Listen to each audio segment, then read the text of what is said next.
Hello' বন্ধু বান্ধৱীসকল, ভাবিলোঁ ৰবিবাৰ বুলি অকণমান ফুৰি আহোঁ আৰু বহুত দিন এনেকৈ যোৱাও নাছিলোঁ। সেইটো কাৰণে ভাবিলোঁ বান্ধৱীৰ ঘৰলৈ যাওঁ। মায়ং এইখিনি আমি পবিতৰাৰ অকণমান সাঁচি ৰাখিছিলোঁ। এইকেইজনী গড়, কেইজনী নে কেইজন নাজানো, কিন্তু গড় হয়। অকণমান দূৰৰ পৰা এনেকৈ ৰৈ চালোঁ আৰু ইহঁত দুটাই খুব ভাল পাইছে। আৰু বহুত কেইজনী আছিলে তাতে, আৰু চাৰিওফালে সেউজীয়া ঘাঁহ বন, এইবিলাক চব সেউজীয়া হৈ গৈছে। অকণমান ৰৈ তাৰপাছত ওচৰতে এখন দোকান আছিলে। তাৰপাছত সিহঁতে ফুচকা খালে আৰু মই এনেকৈ খালোঁ অকণমান। আচলতে এনেকৈ মাজে মাজে যাব লাগে, বেছি দূৰত নহয়, ওচৰতে যিখিনি পাৰে সেইখিনি চাব লাগে। ওচৰৰখিনি আগতে চাব লাগে, মই ভাবোঁ ল'ৰা ছোৱালীখিনিক দেখাব লাগে আমাৰ ওচৰত কি আছে কি নাই। আৰু ইয়াতকৈ ধৰক মায়ঙতকৈ ধুনীয়া ঠাই হ'ব নোৱাৰে আৰু। মই সেইটো কাৰণে তাত গৈ বিৰাট ভাল পাওঁ, আৰু লগৰজনীও মাতি আছিলে, তাইৰ ঘৰত গৈতো আৰু বেছি ভাল পাওঁ। এনেকৈ সিহঁতৰ খোৱা কৰাৰ পাছত আমি আকৌ সিহঁতৰ ঘৰলৈ গ'লোঁ। এইখিনি তাত ৰৈ দিছিলোঁ আৰু অকণমান সময়। এয়া সিহঁতৰ ঘৰত ভাত পানী খাই আমি নৰসিংহ মন্দিৰলৈ গৈছিলোঁ। চনকা ইক' কেম্পৰ ওচৰতে হয়। ইক' কেম্পলৈতো বহুতে যায়, কিন্তু মই প্ৰথমবাৰ গৈছোঁ এই নৰসিংহ মন্দিৰটোলৈ। ইমান ধুনীয়া পৰিৱেশ, ওচৰতে ব্ৰহ্মপুত্ৰটো, আৰু ওপৰত এনেকৈ উঠি গৈয়ে মন্দিৰটো পায়। খুব ধুনীয়া ঠাই।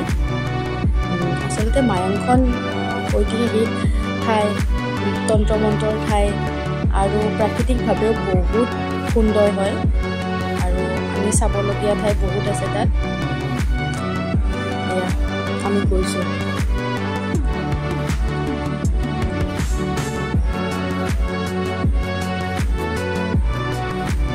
এইটো মন্দিৰটো, আৰু সন্মুখৰ ফালে এনেকৈ ব্ৰহ্মপুত্ৰ, আৰু এইখিনিত মন্দিৰটো। ইমান ধুনীয়া ঠাই, কি ক'ম আৰু।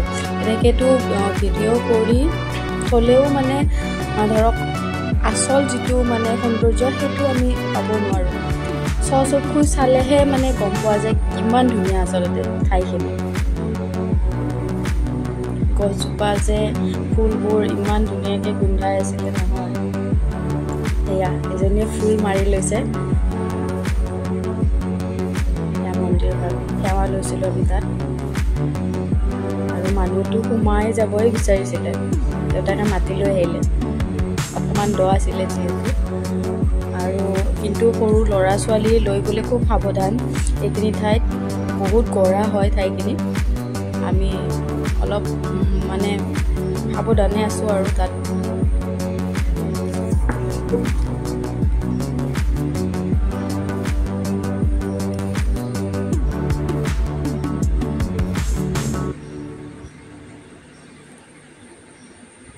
তাৰপাছত তাত অকণমান সময় থাকিয়ে আমি গুচি আহিলোঁ তাৰ পৰা। কাছশিলালৈ যাবৰ কাৰণে আমি তাৰ পৰা গুচি আহিলোঁ। কেৱল চাৰিওফালে সেউজীয়া আৰু সেউজীয়া, আৰু এই গছজোপা যে ইমান ধুনীয়াকৈ ফুলবোৰ ফুলি আছিল, তলত পৰি আছে, আৰু গোন্ধটো যে এতিয়াও নাকত লাগিয়ে আছে। খুব ধুনীয়া গোন্ধ আছিলে। এই ঠাইখিনি খুব ধুনীয়া। আৰু কি হ'ল জানে, আহোঁতে এই কিডাল ঢেকীয়াই হয়। খুব ধুনীয়া লাগিল পাতটো। আমি তাৰ পৰা কেইজোপামান উঘালিলোঁ। কাকো সোধা নাই আৰু, ওচৰতে এঘৰ মানুহো আছিল, কিন্তু সুধিব পাহৰিয়ে গ'লোঁ। চুৰ কৰাৰ নিচিনাই হ'ল আৰু। যা নহওক, বহুত আছে এইবিলাক তাত। মই কেইজোপামান লৈ আহিলোঁ। আমি দুইজনী ভগাই ল'লোঁ। ৰুই দিছোঁ বাৰু, কি হয় নাজানো। আমি তাৰপাছত কাছশিলালৈ আহিলোঁ।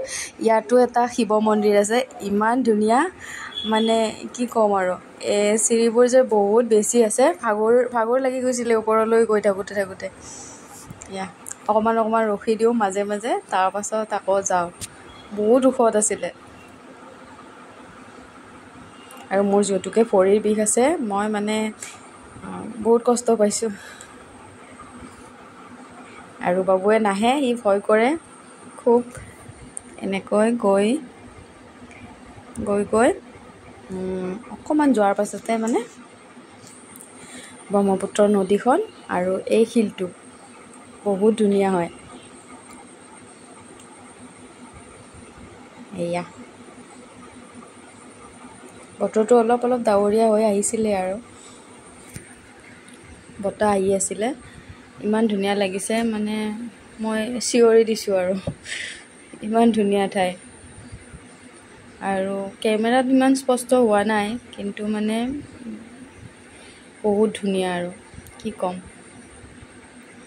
অকণমান সময় বহিলোঁ, ফটো উঠালোঁ। আৰু এই কুকুৰ দুজনী যে মানে আকৌ দুজনী বুলি কৈছোঁ, দুজন নে দুজনী নাজানো বাৰু, কিন্তু সিহঁতে একদম তলৰ পৰা ওপৰলৈকে গৈছে। আমাৰ লগতে আছে, আকৌ উভতি আহোঁতেহে আহিছে সিহঁত দুটা।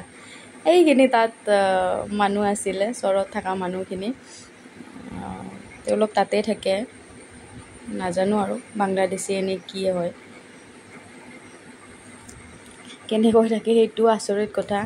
এই ভৰ বাৰিষাৰ সময়ত আমি অহাৰ এদিন পাছৰ পৰাই যি বৰষুণ ধৰিছে, কেনেকৈ বা আছে তেওঁলোক তাত। আৰু কুকুৰ দুজনী যে বাপৰে, আমি আচৰিত মানিছোঁ। যিমান সময় আছোঁ সিমান সময় ওচৰতে আছে সিহঁতে। এয়া পৰিৱেশটো চাব পাৰে। আকৌ তাৰ পৰা উভতি আহি মন্দিৰটোত সোমালোঁ। মন্দিৰটোৰ মোৰ বান্ধৱীজনীয়ে ক'লে যে কিবা যদি মানে আছে, ভাগ্যত আছে, খাবলৈ পাবাই, এনেকৈ কৈছে। তাৰপিছত আম পাইছোঁ খাবৰ কাৰণে। তাৰপিছত তেওঁলোকে আম উলিয়াই দিলে আৰু তাইক খুব ধুনীয়াকৈ কাটিলে। আমি সেৱাও জনালোঁ তাত। আৰু মানুহ যে খুব ভাল পাইছে, ফুটটো দিছে যে, সি মানে খুব মানে ভাল পাইছে আৰু এয়া তেওঁলোক তাতেই থাকে।